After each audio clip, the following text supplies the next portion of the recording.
Hello students, आज physical केमिस्ट्रीનું એક નવું ચેપ્ટર સ્ટાર્ટ કરવા જઈ રહ્યા છીએ અને ચેપ્ટરનું નામ છે ઘન અવસ્થા। આ ચેપ્ટર કેલ્ક્યુલેટિવ છે। આ ચેપ્ટરની અંદર ઘણા બધા પોઈન્ટ એવા આવશે જે 3 ડાયમેન્શનની અંદર વિચારવાના આવશે। સોલિડ સ્ટેટ ઘન અવસ્થા ચેપ્ટર તમારા માર્કિંગ માટે ખૂબ મહત્વનું છે। ચેપ્ટર ઈઝી છે, અમુક વસ્તુ તમારે એમાં યાદ રાખવાની છે। કઈ યાદ રાખવાની છે એ આપણે ડ્યુરિંગ ધ ચેપ્ટર ચર્ચા કરીશું, પણ રેગ્યુલર આ લેક્ચરને તમારે જોવું પડશે, રેગ્યુલર એની નોટ બનાવવી પડશે, તો તમને આ ચેપ્ટરમાંથી પૂછાતા 2 થી 3 પ્રશ્નો, કોમ્પિટિટિવ એક્ઝામના પોઈન્ટ ઓફ વ્યૂથી વાત કરું તો 2 થી 3 પ્રશ્નો આ એક્ઝામમાં પૂછાતા હોય છે આ ચેપ્ટરમાંથી। એટલે એ 2 થી 3 પ્રશ્નોના પૂરેપૂરા માર્ક્સ 12 માર્ક્સનું પૂછાય તો એ બધું જ તમને આવડે।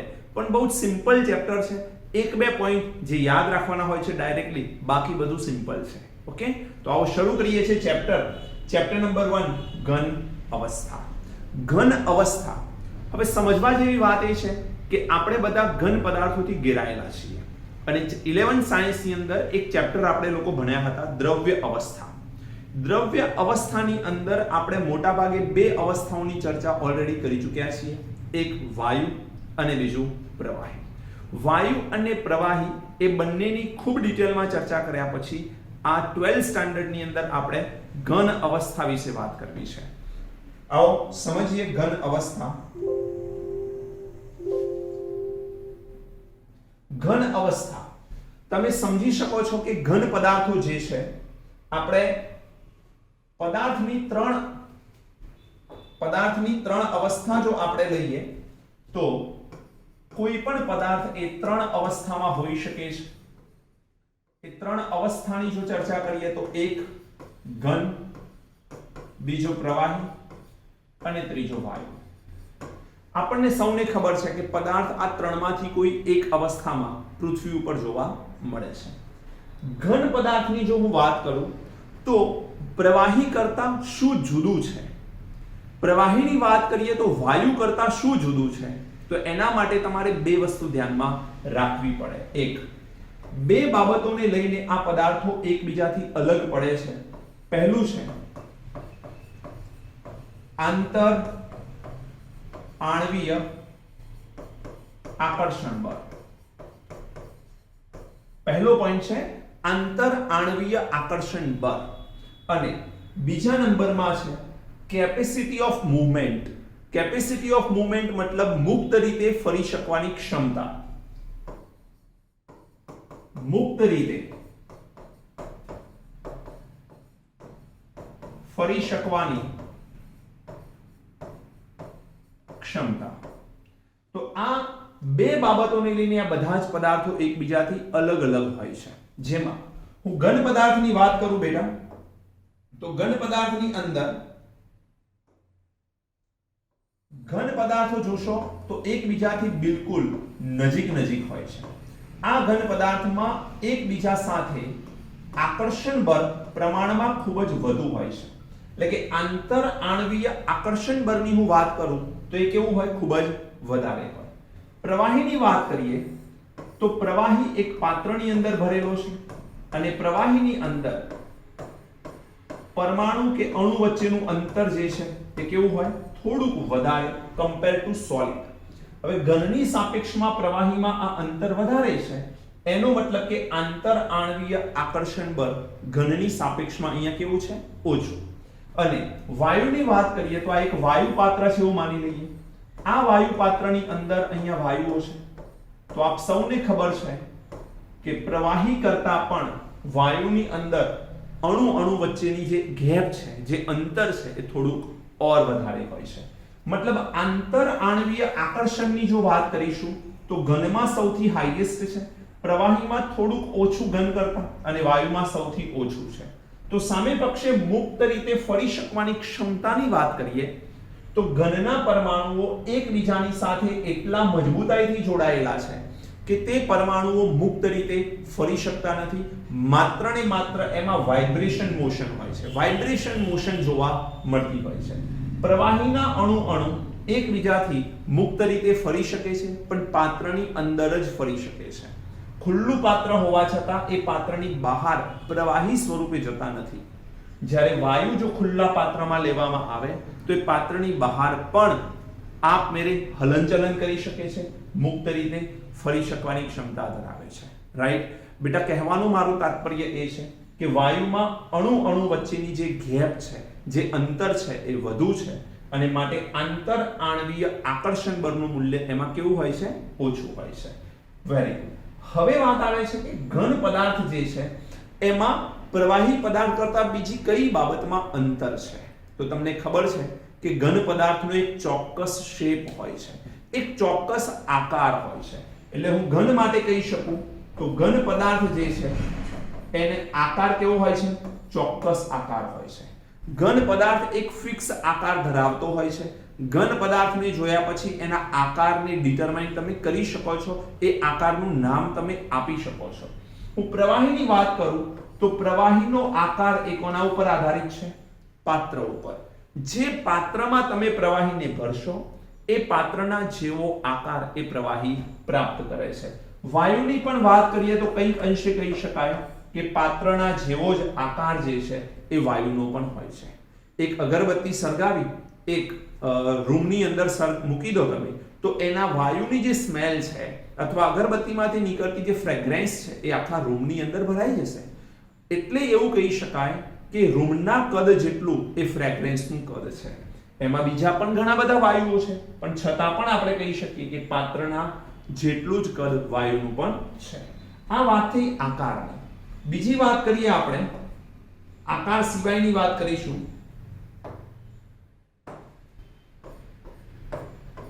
આકાર સિવાયની બેટા જો વાત કરીશું આપણે તો એનું કદ.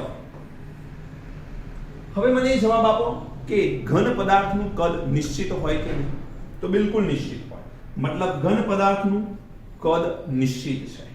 તમે ઘન પદાર્થના સિવાય પ્રવાહી પદાર્થની કદની વાત કરશો તો એનું કદ પણ નિશ્ચિત હોય છે.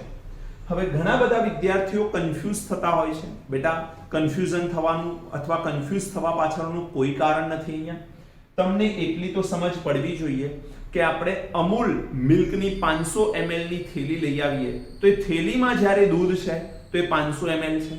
તમે એને તોડીને પાત્રની અંદર મૂકશો તો એ પાત્ર તપેલી કે જે પણ છે એમાં પણ કદ તો કેટલું છે? 500 ml જ છે. મતલબ એનું કદ જે છે એ નિશ્ચિત હોય છે. જ્યારે હું કહી શકું કે વાયુનું કદ નિશ્ચિત હોતું નથી, કારણ કે પાત્ર બદલાઈ જશે, વાયુનું કદ બદલાઈ જશે. બોલો બેટા, ખ્યાલ આવે છે કે નહીં? તો અહીં તમારે ધ્યાન એ રાખવાનું છે આકાર અને કદની બાબતમાં જ આ બંનેમાં ફરક જોવા મળતો હોય છે. તો આવો તમને બુકની અંદર આ પોઈન્ટ લખીને આપેલો છે. તમે જોઈ શકશો ઘન પદાર્થના કેટલાક એક્ઝામ્પલ, વાયુના કેટલાક એક્ઝામ્પલ અને પ્રવાહીના કેટલાક એક્ઝામ્પલ હોય છે. ઘન પદાર્થોએ દ્રઢતા, અદમનીયતા અને યાંત્રિક ક્ષમતા જેવી લાક્ષણિકતાઓ ધરાવે છે અને અણુઓ, પરમાણુઓ અથવા આયનો ઘનમાં બંધ ગોઠવણી ધરાવે છે. ઘન પદાર્થમાં બંધ ગોઠવણી કોની હોઈ શકે? દેખો, આયોનિક પદાર્થ હશે જેમ કે NaCl. તો NaCl ની અંદર કયા બે આયનો આવેલા છે? Na+Cl-. તો એ બંનેની વચ્ચે એક આયોનિક બોન્ડ આવેલો છે. એવી જ રીતે તમે કોઈ મેટલનો ટુકડો લઈ લો તો એમની વચ્ચે મેટાલિક બોન્ડ આપેલો છે. ધેટ મીન્સ આયર્નનો પીસ લઈ લો તો એમાં આયર્ન અને આયર્નના પરમાણુ વચ્ચે એક મેટાલિક ધાત્વીય બંધ જોવા મળતો હોય છે. કહેવાનું તાત્પર્ય એ છે કે અહીંયા અણુઓ હોય, પરમાણુઓ હોય અથવા આયનો હોય, ઘનમાં એકબીજા સાથે જકડાયેલા આપણને જોવા મળતા હોય છે. પ્રબળ બળો દ્વારા એકબીજા સાથે જકડાયેલ હોય છે, અવ્યવસ્થિત રીતે ચલિત થતા નથી. ઘન પદાર્થો એકબીજાને છોડીને ઝડપથી દૂર થઈ શકતા નથી.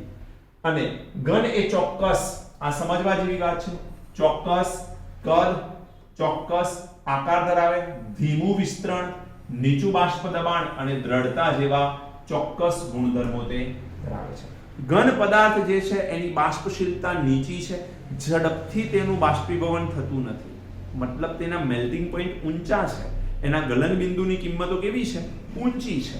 અને તે ચોક્કસ દ્રઢતા જેવા ગુણધર્મો ધરાવે છે. એને તમે ઘન પદાર્થ જે છે એને એ સખત છે, એને ઝડપથી તમે પીગાળી નવા આકારમાં કન્વર્ટ કરી શકતા નથી. કરી શકાય, પણ એના માટે ખૂબ ઊંચી ઉર્જાની જરૂર પડે છે. ઉદાહરણ તરીકે લઈએ ઘન પદાર્થમાં તો NaCl, KCl, શર્કરા. શર્કરા મતલબ કોઈ પણ શર્કરા, તમે ઉદાહરણ તરીકે ગ્લુકોઝ અથવા સુક્રોઝ ગણી શકો છો. સિલ્વર છે, કોપર છે વગેરે. આ બધા પદાર્થો જે છે એ એક ઘન પદાર્થના બેસ્ટ એક્ઝામ્પલ છે.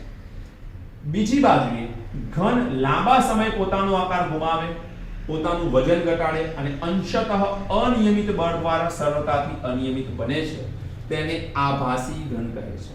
જેની આપણે થોડાક સમયમાં આપણા વાત કરીશું કે ઘન પદાર્થ બે પ્રકારના હોય છે, એક સ્ફટિકમય અને એક અસ્ફટિકમય. આ જે વાત કરી છે અહીંયાથી અનિયમિત બળ દ્વારા સરળતાથી અનિયમિત બને તેને આભાસી ઘન કહે છે. આ આભાસી ઘન એ બીજું કંઈ જ નહીં પરંતુ એ અસ્ફટિકમય ઘન પદાર્થ છે. એવો ઘન પદાર્થ છે બેટા, અસ્ફટિકમય ઘન પદાર્થ છે. ઉદાહરણ તરીકે ગ્લાસ અને પેચ. આ પેચ શું છે બેટા, ખ્યાલ છે કોઈને? તમને ખ્યાલ હશે કે રસ્તાના બાંધકામની અંદર ડામર વપરાય છે. એ ડામર જ એ પેચ છે, બીજું કશું જ નથી. એક પ્રકારનું પેટ્રોલિયમના વિભાગીય નિસ્યંદન દ્વારા લાસ્ટમાં જે બચે છે એને આપણે પેચ તરીકે ઓળખીએ છીએ. ઘણા ઘન જેમ કે NaCl, શર્કરા, સલ્ફર વગેરે દ્રઢતા અને દબાવી ન શકાય તેવા ગુણધર્મો પણ ધરાવે છે. આપણને આ બધી ખબર છે, તમે આ રીડ કરશો તો પણ તમને આવડી જશે. ઘન પદાર્થની ગોઠવણીમાં થોડુંક ધ્યાન રાખવાનું છે આપણે કે ઘન પદાર્થ આગળની તરફ ગોઠવાયેલા હોય, ઉપર નીચેની તરફ અને પાછળની તરફ પણ સેમ ગોઠવણી ધરાવતા હોય. કહેવાનું તાત્પર્ય એ છે કે એ ત્રિપરિમાણીય ગોઠવણી ધરાવતા હોય છે. એટલે આયર્નનો એક પરમાણુ જે જગ્યાએ છે એની પાછળ, એની આગળ, એની ઉપર, એની નીચે સતત આ પ્રકારના આયર્નના પરમાણુઓની ગોઠવણી થયેલી જોવા મળે છે. અને પરિણામે એવું આપણે કહી શકીએ કે એ એક ત્રિપરિમાણીય ગોઠવણી ધરાવતા હોય છે. કેવી ગોઠવણી ધરાવે છે? ત્રિપરિમાણીય ગોઠવણી ધરાવે છે અને એને સ્ફટિક લેટાઇસ અથવા સ્પેસ લેટાઇસ તરીકે ઓળખવામાં આવે છે. ડોન્ટ વરી, સ્ફટિક લેટાઇસ અને સ્પેસ લેટાઇસ આપણે ખૂબ ડિટેલમાં આગળ જતા સમજવાના છીએ, જેથી તમને ક્લિયર ખબર પડી જશે. હવે આ વાત થઈ ઘન, પ્રવાહી અને વાયુમાં ઘન કેવી રીતે અલગ પડે છે એની. હવે આપણે બેટા વાત કરવી છે કે સ્ફટિકમય અને અસ્ફટિકમય ઘન પદાર્થો કેવી રીતે અલગ પડતા હોય છે. આ તફાવત તમને સમજાવું એ પહેલા હું તમને થોડીક માહિતી આપી દઉં સ્ફટિકમય અને અસ્ફટિકમય પદાર્થની. જો ઘન પદાર્થની વાત ચાલે છે આપણે, તો ઘન પદાર્થ કેટલા પ્રકારના છે? તો બે પ્રકારના છે. ઘન પદાર્થ બે પ્રકારના છે. પ્રથમ ઘન પદાર્થ છે એને આપણે કહીશું સ્ફટિકમય ઘન પદાર્થ, અને બીજો પદાર્થ છે એને કહીશું આપણે અસ્ફટિકમય ઘન પદાર્થ. શું કહીશું? અસ્ફટિકમય ઘન પદાર્થ. સમજો, સ્ફટિકમય શબ્દ જ કહે છે આને આપણે ટ્રુ સોલિડ એટલે કે સાચા ઘન તરીકે ઓળખીએ છીએ. સ્ફટિકમય ઘન પદાર્થનું બીજું નામ શું છે બેટા? સાચા ઘન. અને અસ્ફટિકમય ઘન પદાર્થનું બીજું નામ શું છે? તો અસ્ફટિકમય ઘન પદાર્થનું બીજું નામ છે આભાસી ઘન. તો ધ્યાન રાખીશું આપણે, સાચા ઘન અને આભાસી ઘન, સ્ફટિકમય અને અસ્ફટિકમય ઘન પદાર્થના નામ છે. સ્ફટિકમય ઘન પદાર્થ જે છે એમાં તમે એવું કહી શકો કે રેગ્યુલર પેટર્ન હોય છે, રેગ્યુલર ગોઠવણી જોવા મળે છે. રેગ્યુલર પેટર્ન તેની અંદર જોવા મળે છે. હવે રેગ્યુલર પેટર્નનો અર્થ શું થાય એની વાત કરીએ. ધારો કે તમારી પાસે કોઈ A ઘટક છે અને A ઘટકની સાથે હું B ઘટક મૂકી દઉં. આ A પરમાણુ છે, આ B પરમાણુ છે, ફરી પાછો A, ફરી પાછો B, ફરીથી A, ફરીથી B. મતલબ કે અહીંયા એક ચોક્કસ પ્રકારની ગોઠવણી રિપીટ થતી દેખાય છે. આમાં બીજી કોઈ જ પ્રકારની ગોઠવણી એન્ટર નથી થતી.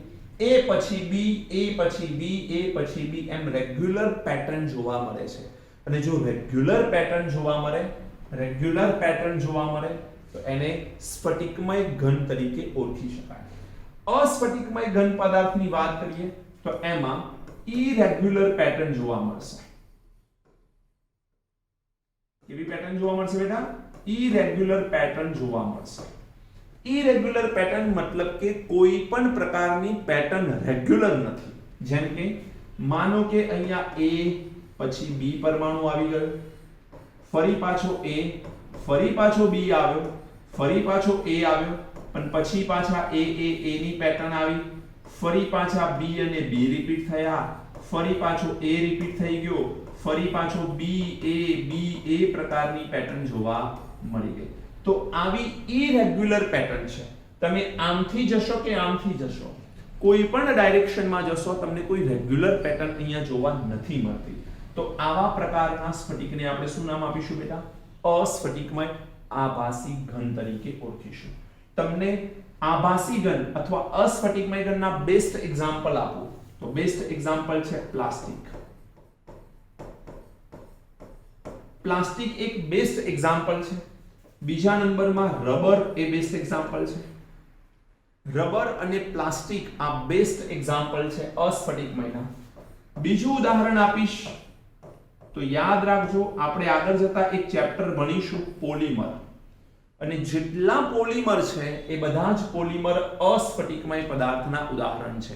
ચાહે એ ટેફલોન હોય, પોલીવિનાઇલ ક્લોરાઇડ હોય, નાયલોન 6 હોય, નાયલોન 6 હોય, નાયલોન 2 નાયલોન 6 હોય, PHBV હોય, અલગ અલગ પોલિમરના નામ હું બોલી રહ્યો છું. આ બધા જ પોલિમર આગળ જતા આપણે અભ્યાસ કરીશું. તો બધા જ પોલિમર એ અસ્ફટિકમય ઘનની અંદર આવે છે. હવે સ્ફટિકમય ઘનની વાત કરીએ તો બેસ્ટ એક્ઝામ્પલ કોણ છે? તો ગ્રેફાઇટ એ સ્ફટિકમય ઘનનું ઉદાહરણ છે. ત્યારબાદ ડાયમંડ મતલબ હીરો સ્ફટિકમય ઘનનું ઉદાહરણ છે મિત્રો. ત્યારબાદ NaCl સ્ફટિકમય ઘનનું ઉદાહરણ છે. ક્વાર્ટઝ સ્ફટિકમય ઘનનું ઉદાહરણ છે. હવે થોડુંક ધ્યાન રાખવાની જરૂર છે. ક્વાર્ટઝ એ સ્ફટિકમય ઘનમાં આવે, પરંતુ ક્વાર્ટઝ ગ્લાસ મતલબ ક્વાર્ટઝમાંથી જ્યારે કાચ બનાવવામાં આવે, ગ્લાસ બનાવવામાં આવે તો એ ક્વાર્ટઝ ગ્લાસ એ અસ્ફટિકમય ઘનના ઉદાહરણમાં આવે છે. એટલે ક્વાર્ટઝ ગ્લાસ અસ્ફટિકમય ઘન છે, ક્વાર્ટઝ એ સ્ફટિકમય ઘન છે. ત્યારબાદ તમે લખી શકો પીચ, જેની મેં વાત કરી તમને કે પીચ શું છે બેટા? પીચ એ એક પ્રકારનો રોડ કન્સ્ટ્રક્શન માટે ઉપયોગમાં લેવાતો પદાર્થ છે. એ પેટ્રોલિયમના વિભાગીય નિસ્યંદનના અંતે આસ્ફાલ્ટ સ્વરૂપે આપણને મળતો હોય છે. તો આ બધા પદાર્થો એ સ્ફટિકમય અસ્ફટિકમય નામ યાદ રાખજો, ઉદાહરણ બહુ જરૂરી છે આના. હવે મહત્વનો મુદ્દો કહેવા જઈ રહ્યો છું, તમે આને નોટ કરી લો. ત્યારબાદ ફરીથી સ્ફટિકમય અસ્ફટિકમયના બે પોઈન્ટની ચર્ચા કરવી છે. નોટ કરો ઝડપથી.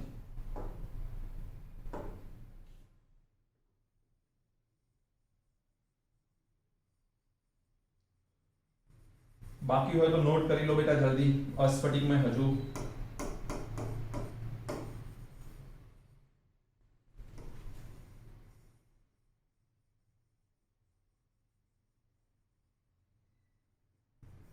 ઓકે, ચલો થઈ ગયું.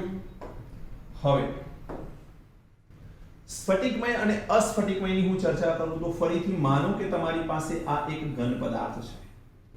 આ ઘન પદાર્થને અહીંયાથી આપણે કટ કરીએ, કોઈ એક જગ્યાએથી કટ કરવામાં આવે તો કટ કર્યા પછી જે પદાર્થ આપણને મળે છે, કટ કર્યા પછી વધેલો પદાર્થ એક એક આવો મળશે, આ પ્રકારે મળશે આપણને.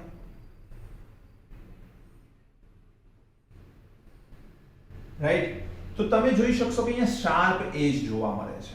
મતલબ અહીંયા ઇરેગ્યુલર પેટર્ન જોવા નથી મળતી. બંનેને આપણે અહીંયાથી જ્યારે એક નાઇફ વડે કટ કરીએ છીએ, નાઇફ મતલબ એક ચાકુ વડે આપણે અહીંયાથી કટ કરીએ છીએ, ધારવાળા કોઈ પણ સાધનથી આપણે આને કટ કરીશું તો આપણને બંનેમાં એક ચોક્કસ પ્રકારની શાર્પ એજ જોવા મળશે, શાર્પ કટ જોવા મળશે. પરંતુ જો હું અહીંયા અસ્ફટિકમય પદાર્થને અહીંયાથી કટ કરું તો આ જે પ્રકારે મેં કટ કર્યું છે એક્ઝેક્ટ એવું જ કટિંગ અહીંયા જોવા મળશે. અને એના કારણે શું થશે તો અહીં તમને ઇરેગ્યુલર પેટર્ન મળશે અને અહીંયા પણ તમને ઇરેગ્યુલર પેટર્ન જોવા મળશે. મતલબ અહીંયા શાર્પ કટિંગ જોવા મળતું નથી. આભાસી ઘનમાં ઘનને જ્યારે વચ્ચેથી કટ કરીશું તો આ પ્રકારે ઉપર નીચે થોડુંક ઇરેગ્યુલર પેટર્નના કારણે શાર્પ કટિંગ જોવા નથી મળતું, જ્યારે અહીંયા આપણને એક શાર્પ કટ જોવા મળે છે, શાર્પ કટિંગ જોવા મળે છે. બોલો, ખબર પડે આટલી? ત્યારબાદ મહત્વનો મુદ્દો હું વાત કરવા જઈ રહ્યો છું એ છે આઇસોટ્રોપી. આઇસોટ્રોપી આઇસોટ્રોપી એ વર્ડ કદાચ તમારા માટે નવો છે. આઇસોટ્રોપી અને એન આઇસોટ્રોપી બે વર્ડ છે. પહેલા અહીંયા હું લખીશ એન આઇસોટ્રોપી અને એક આપણે લખીશું આઇસોટ્રોપી. અહીંયા ઘણા બધા શિક્ષકો પણ કન્ફ્યુઝ હોય છે અને ઘણા બધા સ્ટુડન્ટ પણ કન્ફ્યુઝ હોય છે, પણ મારી વિનંતી છે કે હું જે એક્ઝામ્પલ આપીશ એ એક્ઝામ્પલને તમે ધ્યાનથી જોશો તો તમારા માઇન્ડમાં કોઈ પણ પ્રકારનું કોઈ કન્ફ્યુઝન નહીં રહે. સમજવાની કોશિશ કરજો. એન આઇસોટ્રોપી અને આઇસોટ્રોપી છે શું સમજો. કોઈ પણ પદાર્થના ગુણધર્મો, કેટલાક ગુણધર્મો, કોઈ પણ પદાર્થના કેટલાક ગુણધર્મો એ પદાર્થની ગોઠવણી ઉપર આધારિત છે અને પદાર્થની ગોઠવણી ઉપર આધારિત ગુણધર્મો હોય એને આઇસોટ્રોપી ગુણધર્મો કહેવામાં આવે છે. ક્લિયર? પદાર્થની ગોઠવણી ઉપર આધારિત ગુણધર્મો જેમ કે refractive index, electrical current, electricity જે પાસ કરવામાં આવે છે તે એ પદાર્થની ગોઠવણી ઉપર આધારિત છે. એ બધા ગુણધર્મો જે છે એને આપણે આઇસોટ્રોપી ગુણધર્મો કહીશું. હવે જોઈએ આને આપણે એનઆઇસોટ્રોપી કેમ કહીએ છીએ અને આને આપણે આઇસોટ્રોપી કેમ કહીએ છીએ. તમને ખ્યાલ છે કે આ રેગ્યુલર પેટર્ન છે. હવે બેટા રેગ્યુલર પેટર્ન હોય તો એ રેગ્યુલર પેટર્નની અંદર આ પ્રકારે કઈ ગોઠવણી હશે. એક પરમાણુ પછી બીજો પરમાણુ બિલકુલ રેગ્યુલર હશે. બિલકુલ વાત સાચી કે આ એક રેગ્યુલર પેટર્ન આપણને જોવા મળે છે. હવે માનો કે આ એ પ્રકારના ઘટકો છે, આમાં વચ્ચે અહીંયા બીજા પરમાણુ પણ આવેલા છે, તો એમાં પણ આપણને કેવી પેટર્ન જોવા મળી રહી છે બેટા? રેગ્યુલર પેટર્ન જોવા મળી રહી છે. કેવી પેટર્ન મળી રહી છે? રેગ્યુલર પેટર્ન આપણને જોવા મળી રહી છે. ઓકે, આ રેગ્યુલર પેટર્ન. ઇરેગ્યુલર પેટર્નની વાત કરીએ તો અહીંયા ગમે તેમ કોઈ પણ પ્રકારની ઇરેગ્યુલર પેટર્ન હશે. કોઈ પણ ડાયરેક્શનમાં જઈએ, કોઈ પણ ડાયરેક્શનમાં ઇરેગ્યુલર પેટર્ન આપણને જોવા મળી રહી છે. આ ઇરેગ્યુલર પેટર્ન છે. હવે ધારો કે હું આ ડાયરેક્શનમાં આગળ વધું, એટલે માનો કે અહીંયા A છે અને આ B છે. હું A થી B ડાયરેક્શનમાં આગળ વધીશ તો આ ડાર્ક બબલ જે છે એ રેગ્યુલર દેખાય છે અને એના કારણે મને એક ચોક્કસ પ્રકારના ગુણધર્મો જોવા મળશે. આ ડાયરેક્શન જે પ્રમાણે છે એ પ્રમાણે રિપીટિંગ યુનિટ અથવા વારંવાર દેખાતા ઘટકો કોણ છે? તો આ ડાર્ક બબલ જે છે એ વારંવાર દેખાતા ઘટકો છે કે નહીં બેટા? હવે જો હું આની ડાયરેક્શન ચેન્જ કરીશ, હું ડાયરેક્શન બદલી નાખું, જો હું ડાયરેક્શન આ કરી દઉં, મતલબ કે C થી D ડાયરેક્શન કરી દઉં, તો C થી D ડાયરેક્શનમાં જુઓ એક રાઉન્ડ છે, પછી dark, round, dark, round, dark, round, dark. કહેવાનો મતલબ કે અહીં જે ડાયરેક્શન છે એમાં પેટર્ન ચોક્કસ તો છે, પણ A થી B જતી વખતે જે પેટર્ન આવે છે શું એવી જ પેટર્ન છે કે અલગ પેટર્ન છે? તો A થી B તરફ પણ રેગ્યુલર પેટર્ન છે, C થી D તરફ પણ રેગ્યુલર પેટર્ન છે, પરંતુ ફરક એ છે કે A થી B તરફ જતી વખતે જે પેટર્ન જોવા મળે છે C થી D તરફ અલગ પેટર્ન જોવા મળે છે. હા બેટા, જે છે એ રેગ્યુલર પેટર્ન છે પણ અલગ પેટર્ન જોવા મળે છે. હવે કહેવાનું તાત્પર્ય એ છે કે A થી B તરફ જે પેટર્ન છે C થી D તરફ એ પેટર્ન નથી, અને એન આઇસોટ્રોપીનો મતલબ એ છે કે દિશા બદલવામાં આવે, પદાર્થની અંદર ડાયરેક્શન જો બદલવામાં આવે અને પેટર્ન જો બદલાઈ જતી હોય તો ગોઠવણી કેવી દેખાય છે? અલગ અલગ. એટલે પેટર્ન બદલાય રહે અને પેટર્ન બદલાય તો ગુણધર્મો શું થાય? બદલાય. એટલે આનો રિફ્રેક્ટિવ ઇન્ડેક્સ અલગ અલગ દિશામાં અલગ અલગ હોય. આની ઇલેક્ટ્રિક કરંટ કેપેસિટી અલગ અલગ દિશામાં અલગ અલગ હોય. એન અહીંયા આઇસોટ્રોપીની વાત કરીએ. આ એન આઇસોટ્રોપીની વાત થઈ. આઇસોટ્રોપીની વાત કરીએ તો હું ડાયરેક્શન આ લઈ લઉં. ચલો A થી B દિશામાં જાઓ અથવા તમે આ ડાયરેક્શનમાં જાઓ, C થી D દિશામાં જાઓ. તો તમે A થી B જશો કે C થી D જશો, બંનેમાં પેટર્ન સેમ છે. કેવી સેમ પેટર્ન? Random pattern. આમાં પણ રેન્ડમ છે, આમાં પણ રેન્ડમ છે. બંને દિશામાં રેન્ડમ પેટર્ન છે અને માટે એને આપણે આઇસોટ્રોપી તરીકે ઓળખી શકીએ. એક સિમ્પલ ઉદાહરણ આપું છું, ધ્યાનથી સમજજો વાતને. તમે પ્રેયરની અંદર જ્યારે ઊભા હો છો ક્રાઉડમાં, બરાબર, સ્કૂલની અંદર જ્યારે પ્રેયર થતી હોય તો લાઈનબદ્ધ સ્ટુડન્ટ હોય કે નહીં? હવે લાઈનબદ્ધ સ્ટુડન્ટ આ રીતે ગોઠવાયેલા છે. માનો કે આ સ્ટુડન્ટ ગોઠવાયેલા છે લાઈનબદ્ધ. લાઈનબદ્ધ સ્ટુડન્ટ અહીંયા ગોઠવાયેલા છે. તમે અહીંયા છો, તમે પોતે અહીંયા ઊભા છો બેટા. તો તમે જો આ ડાયરેક્શનમાં ચાલવાનો પ્રયત્ન કરશો તો આરામથી ચાલી શકશો, બિલકુલ ચાલી શકશો. પણ માનો કે તમે અહીંયા ઊભા છો અને હવે તમે આ ડાયરેક્શનમાં જવાનો પ્રયત્ન કરશો તો આ સ્ટુડન્ટથી તમે અથડાશો, ચાલી શકશો નહીં. કહેવાનો મતલબ એ છે કે અહીંયા જોશો તો પણ રેગ્યુલર પેટર્ન છે, આમ જોશો તો પણ રેગ્યુલર પેટર્ન છે. પણ અહીંયા તમે જોશો તો સ્ટુડન્ટ પાછળ સ્ટુડન્ટ ગોઠવાયેલો છે, જ્યારે અહીંયા ગેપ છે તો તમે આસાનીથી ટ્રાવેલ કરી શકશો. એટલે કે અહીં જે ગુણધર્મ છે એનો એ જ ગુણધર્મ અહીં જોવા મળતો નથી. પરંતુ માનો કે કોઈ ક્રાઉડ છે આવું, જેમાં ઘણા બધા લોકો ગોઠવાયેલા છે, ક્રાઉડ છે અહીંયા, નજીક નજીક ઘણા બધા લોકો આ ક્રાઉડમાં આવેલા છે. અને હવે તમે કોઈ પણ ડાયરેક્શનમાંથી તમે અહીંથી અંદર જવાનો પ્રયત્ન કરો, તમે અહીંથી અંદર જવાનો પ્રયત્ન કરો, પરિસ્થિતિ કેવી હશે? સેમ. બોલો, ખ્યાલ આવે છે?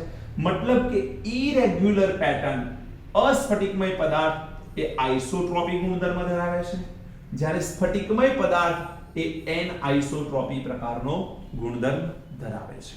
બીજી એક વસ્તુ કહું, અસ્ફટિકમય ઘન પદાર્થો એ સુપર કુલ્ડ લિક્વિડ છે.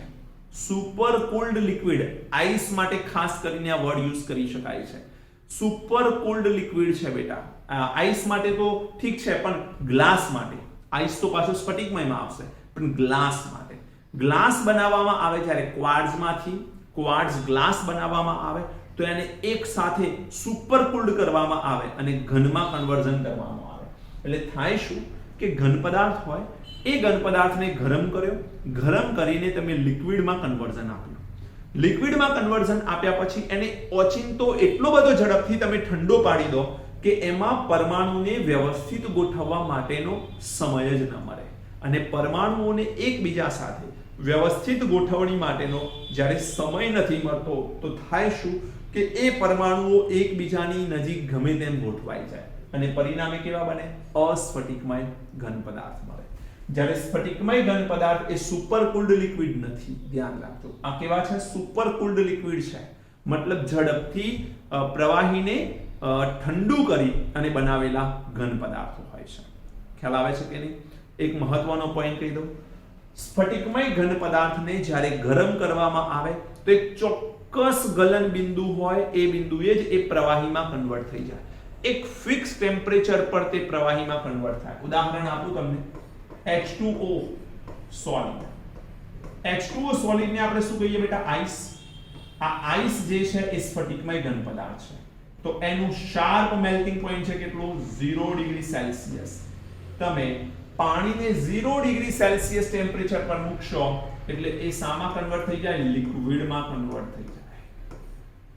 જ્યારે અસ્ફટિકમય ઘન પદાર્થની વાત કરીશું બેટા, તો અસ્ફટિકમય ઘન પદાર્થનું કોઈ શાર્પ મેલ્ટિંગ પોઈન્ટ હોતું નથી, શાર્પ ગલન બિંદુ હોતું નથી. એક તાપમાનની રેન્જ હોય છે. જેમ કે તમે રબર હોય, રબર એક અસ્ફટિકમય ઘન પદાર્થ છે. રબરને તમે ગરમ કરશો અને પ્રવાહીમાં રૂપાંતરણ કરવાનો પ્રયત્ન કરશો તો બની શકે કે રબર 1400 ડિગ્રી સેલ્સિયસ ટેમ્પરેચર પર થોડોક સોફ્ટ બને અને છેવટે 1600 ડિગ્રી સેલ્સિયસ ટેમ્પરેચર પર એ સંપૂર્ણપણે પીગળિત થઈ જાય. કહેવાનું તાત્પર્ય 1400 થી 1600 ની વચ્ચે એ પીગળિત બન્યો. એટલે કે અહીં કોઈ શાર્પ પોઈન્ટ નથી કે જે કહી શકીએ આપણે કે આ બિંદુએ આખું રબર જે છે એ પ્રવાહીમાં કન્વર્ટ થઈ ગયું. અહીં તાપમાનનો એક ગારો છે, તાપમાનની એક રેન્જ છે. જ્યારે અહીં વાત કરીશું તો એક શાર્પ મેલ્ટિંગ પોઈન્ટ છે. બોલો ખ્યાલ આવે છે કે નહીં? તો આ પોઈન્ટ ધ્યાનમાં રાખવાનો છે દીકરા. હવે આપણે આ તફાવત પૂછાતો હોય છે એ તફાવતની ચર્ચા કરી લઈએ. જુઓ ધ્યાનથી. આ છે સ્ફટિકમય અને અસ્ફટિકમય ઘન વચ્ચેનો તફાવત. સ્ફટિકમય ઘન અને અસ્ફટિકમય ઘન વચ્ચેનો તફાવત, એમાં અલગ અલગ મુદ્દાઓની આપણે ચર્ચા કરીશું. ટોટલ 8 મુદ્દાઓ છે. ગુણધર્મ. ગુણધર્મમાં પહેલી વાત છે આકાર. સ્ફટિકમય ઘન પદાર્થ અને અસ્ફટિકમય ઘન પદાર્થના આકારમાં શું ફરક છે? તો અહીંયા તમે જોઈ શકો છો ચોક્કસ ખાસિયત ધરાવતો ભૌમિતિક આકાર છે. મેં વાત કરી હતી, તમને ખ્યાલ હશે કે A B પ્રકારની પેટર્ન હોય તો એ પેટર્ન રેગ્યુલર પેટર્ન હોય છે. A B આવી કન્ટિન્યુઅસલી પેટર્ન જે છે એ રિપીટ થશે.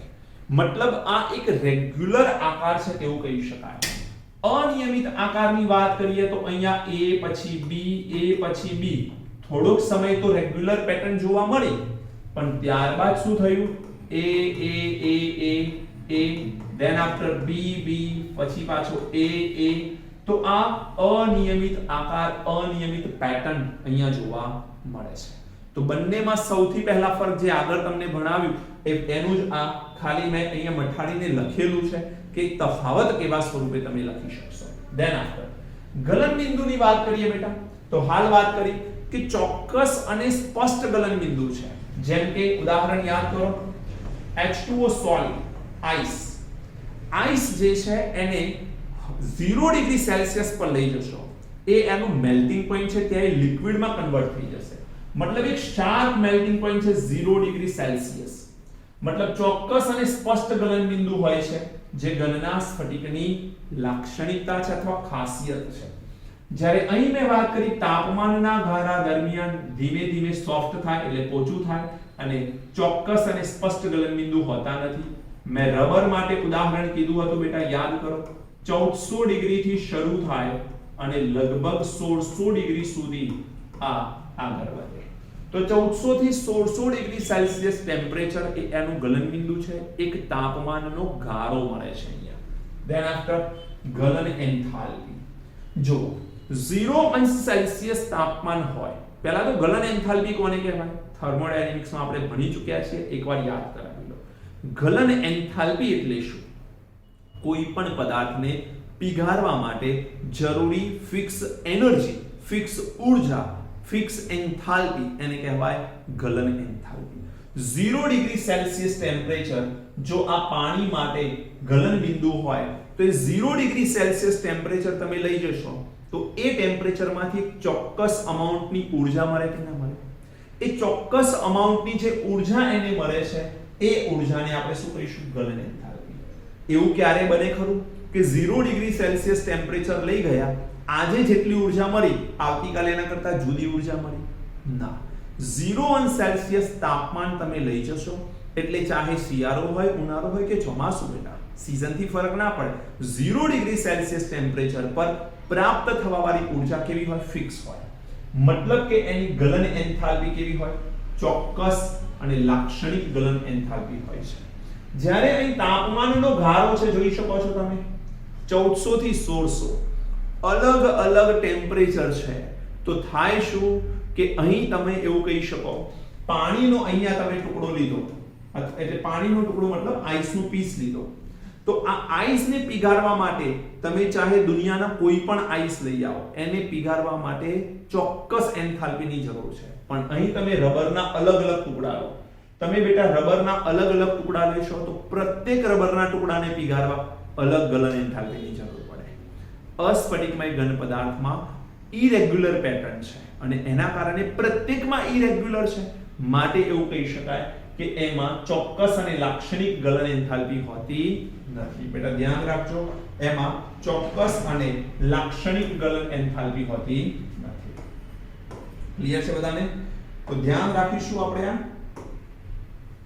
કે અહીં દરેકે દરેક ટુકડાને પીગાળવા માટે ગલન એન્થાલ્પી જે છે એ અલગ અલગ જોઈએ. રબર માટે રબરના એક ટુકડાને પીગાળવા જેટલી એન્થાલ્પીની જરૂર છે, બીજા ટુકડાને પીગાળવા માટે એના કરતાં કંઈક અલગ એન્થાલ્પીની જરૂર પડે છે. ચિરાડ ગુણધર્મ, ક્લીવેજ પ્રોપર્ટી કહેવાય આને. ચપ્પા જેવા ધારદાર સાધન વડે સ્ફટિકને કાપતા બે ભાગમાં વહેંચાય. નવા મરેલા ભાગની સપાટી પણ સાદી અને પોચી હોય છે, એટલે કે મૂળ જેવી જ જણાય છે. મેં તમને હાલ વાત કરી હતી કે તમે જ્યારે કોઈ એક સ્ફટિકમય પદાર્થને લઈ એને એક શાર્પ નાઇફ વડે ટુકડો કરશો તો જે બે ટુકડા આપણને પ્રાપ્ત થાય છે, આ A અને B, આ બંને ટુકડા એક ચોક્કસ પેટર્ન વાળા જોવા મળે છે. જ્યારે આમાં જોશો તો ચપ્પા જેવા ધારદાર સાધન વડે કાપતા તે બે ભાગમાં વહેંચાય છે અને નવા મરેલા ભાગોની સપાટી મૂળ જેવી ન હોતા અનિયમિત મળે છે. અનિયમિત મળે છે, મેં હાલ જ વાત કરી હતી. અહીંયા અનિયમિત સપાટી તમને જોવા મળશે, જ્યારે આમાં તમને નિયમિત સપાટી જોવા મળતી હોય છે. બોલો બેટા, ખ્યાલ આવે છે? ધેન આફ્ટર સ્વભાવ, સાચા ઘન છે અને આ આભાસી ઘન અથવા અતિશય ઠંડા કરેલા પ્રવાહી છે. મેં વાત કરી હતી કે એક ઘનના પ્રોપર બધા જ ગુણધર્મો આપણને અહીં જોવા મળે છે. સામા સ્ફટિકમય. સ્ફટિકમયને આપણે શું નામ આપી શકીએ બેટા? ક્રિસ્ટલ. ઇંગ્લિશમાં નામ આપી શકીએ ક્રિસ્ટલ, ક્રિસ્ટલ સોલિડ. અને અસ્ફટિકમયને ઇંગ્લિશમાં શું નામ અપાય છે? ખ્યાલ રાખજો, આની જરૂર પડશે તમારે. એમોર્ફસ. એમોર્ફસ સોલિડ એટલે અસ્ફટિકમય અને ક્રિસ્ટલ સોલિડ એટલે સ્ફટિકમય. ક્રિસ્ટલ સોલિડ એ સાચા ઘન છે અને એમોર્ફસ એટલે કે અસ્ફટિકમય એ આભાસી ઘન અથવા અતિશય ઠંડા કરેલા પ્રવાહી છે. સ્ફટિકમય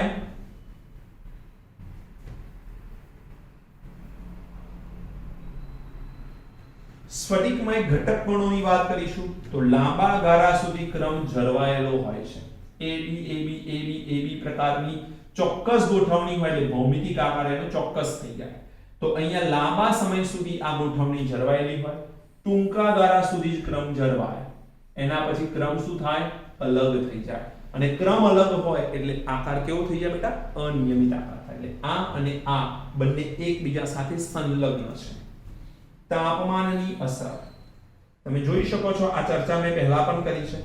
ગરમ કર્યા પછી ઠંડુ પાડતા મળતો આલેખ તાપમાન અને સમય સાથે વક્ર મળતો નથી. સ્ફટિકીકરણ કરતા તાપમાન નિશ્ચિત રહે છે. અહીંયા તમે શું કહેવા માંગે છે? તાપમાન વિરુદ્ધ સમયનો ગ્રાફ ડ્રો કરવામાં આવે તો વક્ર મળતો નથી. જ્યારે આમાં જોશો તો ગરમ કર્યા પછી ઠંડુ પાડતા મળતો આલેખ એ વક્ર મળે છે. આનું કહેવાનું તાત્પર્ય કદાચ સમજીએ તો આવી રીતે તમે સમજી શકો છો ને. જોજો ધ્યાનથી બેટા. તાપમાન વિરુદ્ધ સમયના ગ્રાફને, આ કેપિટલ T એ ટેમ્પરેચર છે, આ સ્મોલ t એ ટાઈમ છે. આ ગ્રાફ જે છે એ વક્ર મળતો નથી. કહેવાનું તાત્પર્ય શું છે? ગરમ કર્યા પછી ઠંડુ પાડતા, મતલબ ઓલરેડી ગરમ છે, હવે આપણે ઠંડુ કરી રહ્યા છીએ તો તાપમાન હાઈ છે, ઠંડુ કરીશું તો સમય સાથે ગ્રાફ આપણને કેવો મળશે? સુરેખ મળશે. તાપમાન ઘટતું જશે, સમય વધતો જશે, સુરેખ મળશે. જ્યારે આની વાત કરીએ અહીંયા તો તાપમાન વિરુદ્ધ સમયનો ગ્રાફ અહીં જો હું લખીશ તો આ ગ્રાફ કેવો મળે? વક્ર. ગ્રાફ કેવો મળશે બેટા? વક્ર પ્રાપ્ત થાય છે. એક્ઝામ્પલ જોઈએ. NaCl, metal, hero, graphite even આમાં આવશે. જ્યારે રબર અને પ્લાસ્ટિક જે છે એ આના ઉદાહરણ આવશે. આમાં તમે પીચ અને ક્વાર્ટઝ ગ્લાસ પણ એડ કરી શકો. પોલિમર પદાર્થો આમાં તમે એડ કરી શકો છો. બોલો, ખ્યાલ આવે છે કે નહીં? તો સિમ્પલ વાત કરી છે આપણે. સ્ફટિકમય ઘન પદાર્થ કોને કહેવાય છે, અસ્ફટિકમય ઘન પદાર્થ કોને કહેવાય છે, એની આપણે ચર્ચા કરી છે. આઈ હોપ તમને સ્ફટિકમય અને અસ્ફટિકમયમાં કોઈ પણ પ્રકારની કોઈ તકલીફ હવે ન હોવી જોઈએ, કારણ કે આપણે સ્પષ્ટ ચર્ચા કરેલી છે. ઓકે, હું કેટલીક એક પીડીએફ તમને મોકલીશ. એ પીડીએફ ની અંદર કેટલા ક્વેશ્ચન્સ હશે, એ ક્વેશ્ચન્સ તમારે સોલ્વ કરવાના થશે. ઓકે, ચલો નેક્સ્ટ જોઈએ આપણે.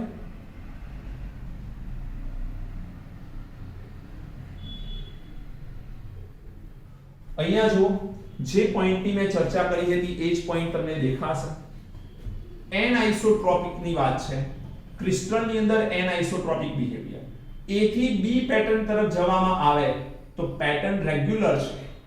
C થી D તરફ જવામાં આવે તો પણ પેટર્ન રેગ્યુલર છે. પણ શું A થી B તરફ જે પેટર્ન મળે છે, આ પેટર્ન મળે છે, શું એની એ જ પેટર્ન આપણને C થી D માં મળે છે? તો ના, પેટર્ન અલગ અલગ મળે છે. જે પેટર્ન છે એ છે રેગ્યુલર, પણ પેટર્ન અલગ અલગ મળે છે. માટે આના ઘણા બધા ગુણધર્મો દરેક દિશામાં કેવા હોય? અલગ અલગ. એક સિમ્પલ ઉદાહરણ હું તમને ગ્રેફાઇટનું પણ આપી શકું એમ છું કે ગ્રેફાઇટ છે. હવે ગ્રેફાઇટનું સ્ટ્રક્ચર એ લેયર સ્ટ્રક્ચર છે, તમને ખબર છે. અહીં હેક્સાગોનલ જેવી રચનાઓ આવેલી હોય છે.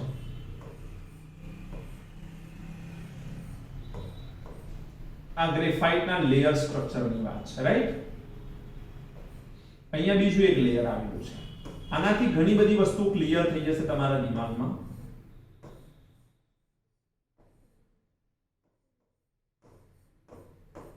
લેયર સ્ટ્રક્ચર આપ સૌને ખ્યાલ છે ગ્રેફાઇટ કેવું હોય.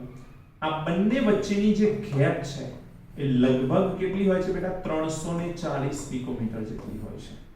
અને બે કાર્બન પરમાણુ વચ્ચેની ગેપ કેટલી હોય છે દીકરા? બે કાર્બન પરમાણુ વચ્ચે 141.5 પિકોમીટરની આસપાસ હોય છે. હવે આ ગ્રેફાઇટનો જે કાર્બન આવેલો છે અહીંયા, એ કાર્બનની બાહ્યતમ કક્ષામાં ઇલેક્ટ્રોન કેટલા હોય? કોઈ પણ કાર્બન હોય, કાર્બનની બાહ્યતમ કક્ષામાં 4 ઇલેક્ટ્રોન હોય. એ 4 ઇલેક્ટ્રોનમાંથી આને બંધ કેટલા બનાવ્યા? 3 બંધ બનાવે. ધેટ મીન્સ કે અહીંયા એક ઇલેક્ટ્રોન કાર્બન પાસે હશે. એ એક ઇલેક્ટ્રોન ક્યાં હોય? p કક્ષકની અંદર. એ આ રીતે આ p કક્ષકો આવેલી હોય અને p કક્ષકની અંદર એક ઇલેક્ટ્રોન આવેલો હોય, રાઈટ? તો અહીં પ્રત્યેક કાર્બન પર એક એક્સ્ટ્રા બંધમાં ન વપરાયેલો ઇલેક્ટ્રોન આવેલો છે. એટલે પ્રત્યેક p કક્ષકમાં શું આવેલો છે બેટા? ઇલેક્ટ્રોન આવેલો છે. અહીંયા પણ એવું કંઈક હશે. અહીંયા પણ 3 બંધ બને તો 3 ઇલેક્ટ્રોન વપરાય અને એક ઇલેક્ટ્રોન ફ્રી બાકી રહે. અને એ ઇલેક્ટ્રોન જ આપણને ખબર છે કે એક ઇલેક્ટ્રોન ફ્રી છે, તો એ ફ્રી ઇલેક્ટ્રોન રિસ્પોન્સિબલ છે ગ્રેફાઇટમાંથી વિદ્યુતના વહન માટે. ગ્રેફાઇટમાંથી વિદ્યુતના વહન માટે જવાબદાર કોણ છે બેટા? તો એ ઇલેક્ટ્રોન. તો હવે ફ્રી ઇલેક્ટ્રોન છે. આમાં પ્રત્યેક કાર્બન આપણને ખબર છે sp2 હાઇબ્રિડાઇઝ્ડ છે, કારણ કે 3 સિગ્મા બંધ બને છે. હવે જો આ બે પરમાણુ, આ બે લેયરની વચ્ચેથી તમે ઇલેક્ટ્રિસિટી પાસ આઉટ કરશો તો જે વિદ્યુતનું વહન મળશે, શું એટલું જ આના પરપેન્ડિક્યુલર પણ મળશે?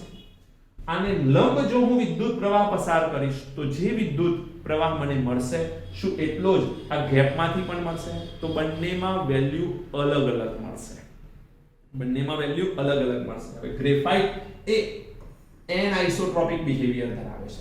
એક રેગ્યુલર પેટર્ન જોવા મળે છે, કાર્બન પછી કાર્બન પછી કાર્બન પછી કાર્બન. એક રેગ્યુલર પેટર્ન છે અહીંયા, પરંતુ રેગ્યુલર પેટર્નમાં ડાયરેક્શન બદલવામાં આવે છે. તો ડાયરેક્શન બદલવાના કારણે શું થયું? ઇલેક્ટ્રોન જે છે એના વહન ક્ષમતામાં ફેરફાર આવે છે. અને ઇલેક્ટ્રોનની વહન ક્ષમતામાં ફેરફાર આવે એટલે વિદ્યુત વહન કરવાની ક્ષમતા શું થઈ જાય? બદલાઈ જાય છે. બોલો, ખ્યાલ આવે છે? હવે તમે અહીંયા જોઈ શકો છો ક્વાર્ટઝ અને ક્વાર્ટઝ કાચનું દ્વિપરિમાણીય બંધારણ આપેલું છે. આ જે ક્વાર્ટઝ છે એમાં તમે જુઓ તો રેગ્યુલર પેટર્ન અહીંયા રિપીટ થતી દેખાય છે તમને. રેગ્યુલર પેટર્ન છે, દેખાય છે કે નહીં? એકદમ રેગ્યુલર પ્રોપર પેટર્ન રિપીટ થતી તમને દેખાતી હશે. જ્યારે આની અંદર જોશો તો જુઓ તમે સાઈઝ અલગ અલગ છે. અહીંયા પેટર્ન થોડીક ડિફરન્ટ આપણને જોવા મળે છે. તો આ એક રેગ્યુલર પેટર્ન છે, આ એક ઇરેગ્યુલર પેટર્ન છે. એટલે ક્વાર્ટઝ ગ્લાસ આ એમોર્ફસ છે, મતલબ કે અસ્ફટિકમય છે, અને ક્વાર્ટઝ પોતે કેવો છે બેટા? સ્ફટિકમય ઘનનું ઉદાહરણ છે. આવડે કે નહીં? સિમ્પલ વાત છે, બહુ જ લોજિકલ વાત છે, આવડી શકે એવો મુદ્દો છે. તો એનઆઇસોટ્રોપિક કોને કહેવાય? આઈ હોપ હું તમને સમજાવી શક્યો છું. અને ન ખબર પડે તો તમારી પાસે મારો WhatsApp નંબર છે, તમે WhatsApp કરજો તો જરૂર હું તમને એનો રિપ્લાય આપીશ. ચલો નેક્સ્ટ. હવે બેટા પોઈન્ટ આવે છે ઘન પદાર્થનું વર્ગીકરણ. ઘન પદાર્થો અલગ અલગ પ્રકારના છે, આપણને સૌને ખબર છે, પરંતુ એ ઘન પદાર્થમાં આણ્વીય ઘન, આયનીય ઘન, ધાત્વિક ઘન અને સહસંયોજક ઘન. જો હું તમને ઘન પદાર્થનું વર્ગીકરણ કહું તો હવેથી ચેપ્ટરમાં આપણે સ્ફટિકમય ઘનની જ વાત કરવાના છીએ બેટા. આપણે સ્ફટિકમય ઘનની જ વાત કરવાના છીએ. અને સ્ફટિકમય ઘનની અંદર સૌથી પહેલા આવશે આણ્વીય ઘન, પછી આવશે આયોનિક ઘન, આયોનિક ઘન, then after ધાત્વીય ઘન, અને ધાત્વીય ઘન પછી આવે છે સહસંયોજક ઘન. સહસંયોજક ઘનને આપણે જાળીદાર ઘન તરીકે પણ ઓળખતા હોઈએ છીએ. આ જે આણ્વીય ઘન છે એના 3 પ્રકાર છે. એ ત્રણે 3 પ્રકાર તમારે યાદ રાખવાના છે. એક પ્રકાર છે ધ્રુવીય ઘન, બીજા પ્રકારનું નામ છે અધ્રુવીય ઘન, અને ત્રીજો જે પ્રકાર છે એને આપણે નામ આપીશું હાઇડ્રોજન બંધ ધરાવતો ઘન. હાઇડ્રોજન બંધ ધરાવતો ઘન. તો આપણે મુખ્યત્વે 3 પ્રકારના ઘન પદાર્થની ચર્ચા કરીશું. એમાં આણ્વીય ઘનમાં 3 પોઈન્ટની ચર્ચા કરીશું. ચલો સમજીએ એક પછી એક. આણ્વીય ઘન સમજી લો. આણ્વીય ઘનમાં અણુઓ આવેલા હોય છે, એમાં વિક્ષેપણ કે લંડનબર આવેલા હોય છે, જે ઓલરેડી આપણે ભણી ચૂક્યા છીએ. એક્સેપ્શન યાદ રાખજો, આર્ગન. આર્ગન એક પરમાણુ છે. અહીં ઘટક કણ અણુઓ હોય છે. હું વાત કરી રહ્યો છું બિન ધ્રુવીય, મતલબ કે જેમાં વિદ્યુત ઋણતાનો કોઈ તફાવત નથી, જેમાં ડાયપોલ મોમેન્ટની વેલ્યુ 0 આવેલી છે. આ બધા જ અણુમાં મ્યુની કિંમત શું હોય? 0. ડાયપોલ મોમેન્ટની કિંમત 0 આવેલી હોય છે. ભૌતિક સ્વભાવે કેવા છે? મૃદુ. ઉદાહરણ આર્ગોન એક વ્યવસ્થિત રીતે યાદ રાખજો, CCl4H2I2CO2. ગલન બિંદુ ઘણા નીચા હોય છે બીકોઝ બિન ધ્રુવીય અણુઓ છે. આપણે સ્ટેટ ઓફ મેટર્સ ભણી ગયા ચેપ્ટર 11 સાયન્સની અંદર. એમાં દીકરા આપણે ચર્ચા કરેલી છે કે લંડનબર કોને કહેવાય છે, વિક્ષેપણ બળની આપણે બહુ જ સરસ ડિટેલમાં ચર્ચા કરેલી છે. એક પ્રકારનું નિર્બળ આકર્ષણ બળ છે. એ નિર્બળ આકર્ષણ બળ એને આપણે વાન ડર વાલ્સ આકર્ષણ બળ પણ કહીએ છીએ. અને વિદ્યુતીય વાહકતા કેવી છે? તો અવાહક હોય છે. ઉદાહરણ તમારે યાદ રાખવાના છે. આણ્વીય ઘનમાં જો ધ્રુવીય પદાર્થ હોય તો શું? તો એ પણ અણુઓમાં જોવા મળે છે. દ્વિધ્રુવ આંતર આકર્ષણ હોય, મતલબ તમે HCl ની વાત કરશો તો હાઇડ્રોજન ઉપર આંશિક ધન અને ક્લોરીન પર આંશિક ઋણ, સામે પક્ષે ફરી HCl લઈ લો. આ પોઈન્ટની ચર્ચા કરેલી છે આપણે. તો આંશિક ધન આંશિક ઋણ. હવે આ જે અણુ છે અને આ જે અણુ છે એકબીજા સાથે આકર્ષણ બળ ધરાવે, અને અહીં જે આકર્ષણ બળ જોવા મળે એ દ્વિધ્રુવી આંતર આકર્ષણ બળ હોય. ઉદાહરણ HCl SO2 સ્વભાવે કેવા છે? મૃદુ એટલે કે પોચા છે. ગલન બિંદુ કેવા હોય? નીચા. આ ઘણા નીચા. બિન ધ્રુવીય કરતા ધ્રુવીય પદાર્થ હોય એમાં આકર્ષણ થોડુંક વધારે હોય, એટલે આના ગલન બિંદુ આના કરતા ઊંચા હોય, આમ નીચા કહેવાશે. અને વિદ્યુતીય વાહકતા અવાહક હોય. ક્લિયર છે? ચલો નેક્સ્ટ.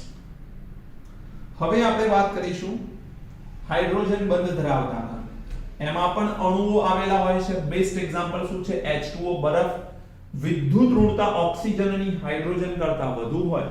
ઓક્સિજન ઉપર આંશિક ઋણ વીજભાર આવે, હાઇડ્રોજન ઉપર આંશિક ધન વીજભાર આવે, અને અહીંયા વધુ વિદ્યુત ઋણતા વાળો પરમાણુ એ એની પાસે રહેલા બીજા અણુના હાઇડ્રોજન સાથે એક આકર્ષણ બળ બતાવે છે, જેને આપણે હાઇડ્રોજન બંધ તરીકે ઓળખીએ છીએ. આ ભૌતિક સ્વભાવે કેવા છે? સખત, એટલે કે આ મૃદુ, જ્યારે આ સખત. આના ગલન બિંદુ પણ કેવા છે? નીચા. અને આ પણ કેવો હોય? અવાહક હોય. શુદ્ધ બરફનો ટુકડો હોય જેમાં આયનો નથી, તો એ વિદ્યુતનો કેવો હોય છે દીકરા? અવાહક હોય છે. નેક્સ્ટ, આયનીય ઘન પદાર્થની વાત કરીએ આપણે. આયનીય ઘન પદાર્થમાં શું આવેલા હોય છે? આયનો આવેલા હોય છે. આયનોમાં ધારો કે હું વાત કરું NaCl, તો Na+ અને Cl- થી આયનીય ઘન પદાર્થ બને. આયનીય ઘન પદાર્થ બનવા માટેની પહેલી શરત છે આયનોની હાજરી હોવી જોઈએ. આયનો વચ્ચે લાગતા આકર્ષણ બળને કુલંબિક આકર્ષણ બળ અથવા સ્થિર વૈદ્યુતીય આકર્ષણ બળ કહે છે. ઇંગ્લિશમાં એને શું કહેવાય છે? ઇલેક્ટ્રોસ્ટેટિક સ્ટેટિક ફોર્સ કહેવામાં આવે છે. બેટા ઇંગ્લિશમાં શું કહીએ છીએ? ઇલેક્ટ્રોસ્ટેટિક ફોર્સ તરીકે ઓળખવામાં આવે. NaCl, MgO, ZnS, CaF2 આ બધામાં જુઓ તમે ધ્યાનથી તો સોડિયમ અહીંયા ધાતુ છે, Cl અધાતુ, મેગ્નેશિયમ ધાતુ, ઓક્સિજન અધાતુ, ઝિંક ધાતુ, સલ્ફર અધાતુ, કેલ્શિયમ ધાતુ, ફ્લોરિન અધાતુ. એક્ચ્યુઅલી ક્લોરાઇડ, ઓક્સાઇડ, સલ્ફાઇડ અને ફ્લોરાઇડ કહેવાય, આયન છે એટલા માટે. હવે આયનીય ઘન પદાર્થમાં જે આકર્ષણ બળ છે એ ખૂબ વધારે હોય છે અને ખૂબ વધારે હોય એટલે ભૌતિક સ્વભાવે સખત અને બરડ હોય છે. ગલન બિંદુ આના ઊંચા હોય છે, ઊંચા હોય છે. ધ્યાન રાખજો, આયોનિક ઘન પદાર્થના ગલન બિંદુ પ્રમાણમાં ઘણા ઊંચા હોય છે. ઘન અવસ્થામાં આ અવાહક હોય છે, પરંતુ પીગલિત અથવા જલીય દ્રાવણમાં કેવા હોય છે? વાહક હોય છે. સિમ્પલ. NaCl નો તમે એક પીસ લઈ લો, ક્રિસ્ટલ ટુકડો. હવે NaCl નો એક ફિક્સ ટુકડો લેશો તમે તો એ તો આયનો મુક્ત અવસ્થામાં છે નહીં, તો એમાંથી વિદ્યુતનું વહન ન થાય. દીકરા, વિદ્યુતનું વહન થવા માટે બે પોઈન્ટની જરૂર છે. એક કાં તો ઇલેક્ટ્રોન હોવો જોઈએ અથવા મુક્ત આયનો હોવા જોઈએ. મુક્ત ઇલેક્ટ્રોન અથવા મુક્ત આયનો હોય તો જ વિદ્યુતનું વહન થાય. અહીંયા જો ઘન અવસ્થામાં આયન છે તો Na+ અને Cl- ઘન અવસ્થામાં એકબીજા સાથે પ્રબળતાથી જકડાયેલા હોય અને પ્રબળતાથી જકડાયેલા હોય તો એ મુક્ત નથી, માટે ઘન અવસ્થામાં કેવા હોય? અવાહક. પરંતુ આયોનિક પદાર્થની કેરેક્ટરિસ્ટિક તમને ખબર હશે કે પાણીમાં ઝડપથી પીગળી જાય તો આયનો મુક્ત થાય. આયનો મુક્ત થાય એટલે Na+ અને Cl- પાણીમાં એક્વાયસ બનાવી દે. Na+ Cl- એક્વાયસ મુક્ત પરિભ્રમણ કરતા થઈ જાય દીકરા. અને જો આ મુક્ત પરિભ્રમણ કરે તો આયનો મુક્ત થયા, માટે જલીય દ્રાવણમાં વિદ્યુતનું વહન થાય. પીગલિત એટલે શું? હવે કન્ફ્યુઝન ન હોવું જોઈએ. આપણે વિદ્યુત રસાયણ ચેપ્ટર ભણી ગયા છીએ. NaCl ને ગરમ કરી પીગાળવામાં આવે તો Na+ લિક્વિડ અને Cl- લિક્વિડ બને અને એ લિક્વિડ એક્વાયસની જગ્યા પર લિક્વિડ પાણી ઉમેર્યા વગર એને આપણે શું કરીએ છીએ? ગરમ કરીને પીગાળીએ છીએ. તો એ પીગલિત દ્રાવણમાં પણ આયનો મુક્ત હોય. ફરક એ હોય કે એમાં જે આયનો હોય Na+ અને Cl- માં જેમ અહીંયા એક્વાયસ લખ્યું એની જગ્યા પર ત્યાં લિક્વિડ લખવું પડે. બસ આટલો ફરક હોય, બાકી બધું સેમ. ઓકે, તો એમાંથી વિદ્યુતનું વહન આસાનીથી થઈ શકે. ધાત્વિક ઘન. ધાત્વિક ઘનમાં તમને ખબર છે કે ધાતુ હોય એમાં આ રીતે ધાતુના પરમાણુઓ એકબીજા સાથે ગોઠવાયેલા હોય. આ જે ધાતુના પરમાણુ ગોઠવાયેલા છે એમાં અહીંયા સ્થાનાંતરિત ઇલેક્ટ્રોન હોય. કેમિકલ બોન્ડિંગ ચેપ્ટર આપણે 11 સાયન્સમાં ભણ્યા ત્યારે આ પોઈન્ટની ચર્ચા કરી હતી. આ ધાતુનું ન્યુક્લિયસ છે અને આ એનો વિસ્થાનીકૃત અથવા સ્થાનાંતરિત ઇલેક્ટ્રોન છે એવું કહીએ. તો અહીંયા આ બંને વચ્ચે શું લાગવાનું? આકર્ષણ બળ. આમ ઇલેક્ટ્રોન જે છે એની સાથે આ બંને કેન્દ્રો આકર્ષિત હોય, જેને ધાત્વિક બંધ કહેવામાં આવે છે. આ બિન સ્થાનીકૃત ઇલેક્ટ્રોનના સમુદ્રમાં ઘન આયન. આ ઇલેક્ટ્રોન ફરતા હોય છે એટલે ઇલેક્ટ્રોનને સમુદ્રના પાણી તરીકે ગણવામાં આવે છે અને ધન આયન જે છે, ધન આયન એ અંદર ફરે છે તેવું સ્વીકારવામાં આવે. જો કે આની ચર્ચા આપણે 11th માં કરી ચૂક્યા છીએ. આયર્ન, કેલ્શિયમ, સિલ્વર, મેગ્નેશિયમ વગેરે તેના ઉદાહરણ છે. સખત પણ ટીપાઉ અને તન્ય હોય છે, મતલબ ખેંચીને એના તાર બનાવવા હોય તો બનાવી શકાય. સખત છે, ટીપાઉ અને તન્ય હોય છે. પ્રમાણમાં વધુ ઊંચા ગલન બિંદુ હોય છે અને ઘન અને પીગલિત અવસ્થામાં કેવા છે? વાહક. ઘન અવસ્થા હોય તો પણ વિદ્યુતનું વહન થાય, કારણ કે આમાં મુક્ત ઇલેક્ટ્રોન આવેલા છે જે વિદ્યુતના વહન માટે જવાબદાર છે. અને પીગલિત અવસ્થામાં પણ તે વાહકતા ધરાવતા હોય છે. અને લાસ્ટ છે સહસંયોજક અથવા જાળીદાર ઘન. સહસંયોજક અથવા જાળીદાર ઘન. બેટા સહસંયોજક અથવા જાળીદાર ઘન કોને કહેવાય? તો એમાં પરમાણુઓ આવેલા હોય છે, સહસંયોજક બંધથી જોડાયેલા હોય છે. ઉદાહરણ લઈએ SiO2 ક્વાર્ટઝ અને SiC. SiO2 ક્વાર્ટઝ અને SiC. તો SiO2 ક્વાર્ટઝ અને સિલિકોન કાર્બાઇડ કઠણ હોય છે આ પદાર્થ, ઘણા ઊંચા ગલનબિંદુ ધરાવે છે અને વિદ્યુતની રીતે કેવા હોય છે બેટા? અવાહક હોય છે. વિદ્યુતની રીતે એ અવાહક હોય છે. આ વિદ્યુતની રીતે કેવા છે? અવાહક. ક્લિયર? સિલિકોન કાર્બાઇડ છે SiO2 સિલિકોન કાર્બાઇડની હું વાત કરું તો એ એટલો મજબૂતાઈથી એકબીજા સાથે જોડાયેલો છે, યાદ રાખજો કે આયોનિક ઘન પદાર્થ કરતા પણ ઘણા ઊંચા ગલનબિંદુ ધરાવતો હોય છે.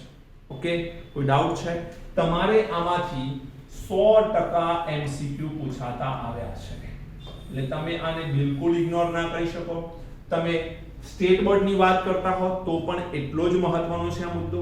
તમે કોમ્પિટિટિવ એક્ઝામની જો ચર્ચા કરો છો કે કોમ્પિટિટિવ એક્ઝામના રિસ્પેક્ટથી જોવો છો તો પણ આ મુદ્દો એટલો જ મહત્વનો છે. એટલે આ થોડુંક યાદ રાખવું પડશે, પણ આમ યાદ રહી જાય એવું છે. એટલે તમને વિનંતી કે આ નોટ કરો અને એક્ઝેક્ટ આ રીતે યાદ કરવાનું થશે. ઓકે, ચલો નેક્સ્ટ પોઈન્ટ આપણે નેક્સ્ટ લેક્ચરની અંદર આ ચર્ચા કરવાના છે કે સ્પેસ લેટાઇસ કોને કહેવાય છે અને સ્ફટિક લેટાઇસ એટલે શું, એની ચર્ચા આપણે નેક્સ્ટ લેક્ચરની અંદર કરીશું. ત્યાં સુધી મેં તમને જે વાત કરી છે એ પ્રમાણે પ્રોપરલી આ પોઈન્ટની તમારે યાદ કરવાના છે. આજે આપણે સ્ફટિકમય કોને કહેવાય, અસ્ફટિકમય કોને કહેવાય એની વાત કરી. સ્ફટિકમય ઘન પદાર્થની વાત કરતા હતા તો એ સ્ફટિકમયમાં 4 ઘન પદાર્થ હોય અને એમાં આણ્વીય ઘન એ 3 પ્રકારના હોય. એમાં સૌથી પ્રબળ કોણ? હાઇડ્રોજન બંધ, એ વધારે પ્રબળ બંધ હોય છે. પછી સેકન્ડ નંબરમાં ધ્રુવીય, આને A, આને B અને આને C કહીએ આપણે. તો પ્રબળતાની રીતે C સૌથી વધારે આગળ છે, પછી A અને પછી B. બેટા ધ્યાન રાખજો, આ પોઈન્ટ યાદ રાખવાનો છે. ઓકે, ચલો મળીએ છીએ નેક્સ્ટ વિડિયો લેક્ચરમાં. Thank you. God bless you.